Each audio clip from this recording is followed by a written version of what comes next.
આજે આપણે બાળકોને પસંદ પડે તેવા અને લંચ બોક્સમાં પણ આપી શકાય તેવા સ્પ્રિંગ રોલ બનાવવાના છીએ. આ સ્પ્રિંગ રોલ આપણે રોટલીના લોટમાંથી જ બનાવવાના છીએ, એટલે હેલ્ધી પણ એટલા જ ગણાય છે. તો ચાલો કેવી રીતે બનાવવા એ જોઈ લઈએ. એના માટે એક પેનમાં 1 ચમચી જેટલું તેલ લેવાનું છે. તેલ ગરમ થાય એટલે તેમાં 2 લીલા મરચાં અને થોડી આદુની પેસ્ટ નાખી છે. તેને આપણે 2 મિનિટ માટે તેલમાં સાંતળી લેવાનું છે.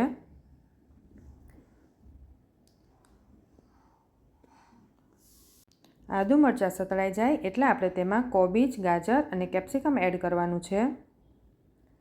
વેજીટેબલ તમે તમારા ટેસ્ટ પ્રમાણે વધારે ઓછા કરી શકો છો. આપણે બધા વેજીટેબલ પેનમાં એડ કરી દીધા છે. હવે આપણે તેને સાંતળી લેવાના છે. ગેસની ફ્લેમ હાઈ રાખવાની છે.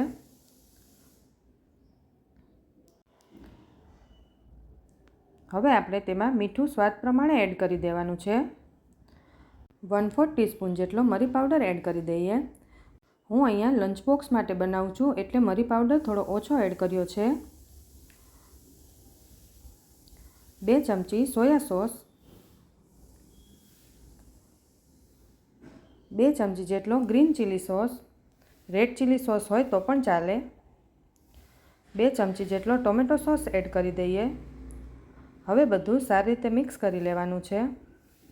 વેજીટેબલને આપણે વધારે નથી ચડવા દેવાના, એટલે બધું મિક્સ કરીને થોડી વાર પછી આપણે ઉતારી લેવાનું છે. છેલ્લે લીલા ધાણા એડ કરી મિક્સ કરી દેવાનું. સ્ટફિંગ આપણું તૈયાર થઈ ગયું છે. તો હવે આ ગેસની ફ્લેમ બંધ કરી દઈએ અને ઠંડુ થવા દઈએ. પછી રોટલીના લોટની રોટલી બનાવી લેવાની છે. રોટલી જેટલી પતલી વણાય તેટલી વણી લેવાની છે. રોટલી આપણી વણાઈ ગઈ છે તો આપણે તેને એકદમ કાચી પાકી ચોળવી લેવાની છે. ગેસની ફ્લેમ સ્લો રાખવાની છે.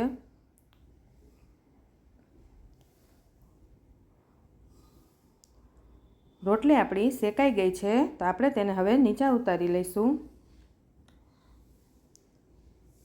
એકદમ કાચી પાકી જ ચોળવી છીએ. રોટલીને આપણે ઉતારીએ એટલે કોઈ પણ રૂમાલમાં ઢાંકી દેવાની, જેથી રોટલી આપણી સોફ્ટ જ રહે. હવે એક વાટકીમાં આપણે 1 ચમચી ઘઉંનો લોટ લીધો છે. તેમાં થોડું મીઠું એડ કરી દેવાનું અને પાણી થોડું એડ કરીને તેની સ્લરી બનાવી લેવાની છે. સ્લરી એકદમ પાણી જેવી નથી બનાવવાની, મીડિયમ થીક બનાવવાની છે. તો સ્લરી પણ આપણી તૈયાર થઈ ગઈ છે. હવે આપણે જે રોટલી બનાવી હતી તેમાં સ્ટફિંગ ભરી દેવાનું. પછી તેને એક સાઈડથી વાળી દેવાનું અને થોડું સ્લરી જે બનાવી હતી એ લગાવી દેવાની.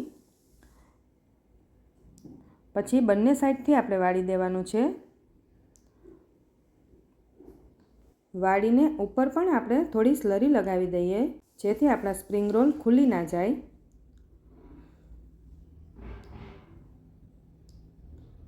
તેને સારી રીતે પેક કરી દેવાનું. એક સ્પ્રિંગ રોલ બની ગયા છે. તો હવે આપણે બધા સ્પ્રિંગ રોલ એવી રીતે બનાવી લેવાના છે. પછી આપણે તેને તળી લેવાના છે.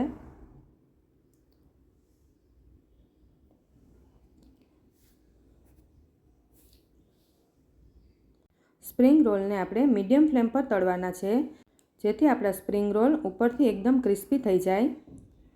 સ્પ્રિંગ રોલ આપણા તળાઈ ગયા છે તો આપણે તેને એક પ્લેટમાં કાઢી લઈએ અને સોસ સાથે સર્વ કરી દેવાના છે. તો તૈયાર છે આપણા સ્પ્રિંગ રોલ. આ સ્પ્રિંગ રોલ બાળકોને વધારે ભાવતા હોય છે.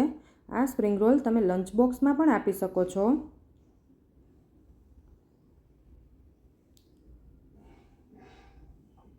હું અહીંયા એક કટ કરીને પણ બતાવી દઉં છું.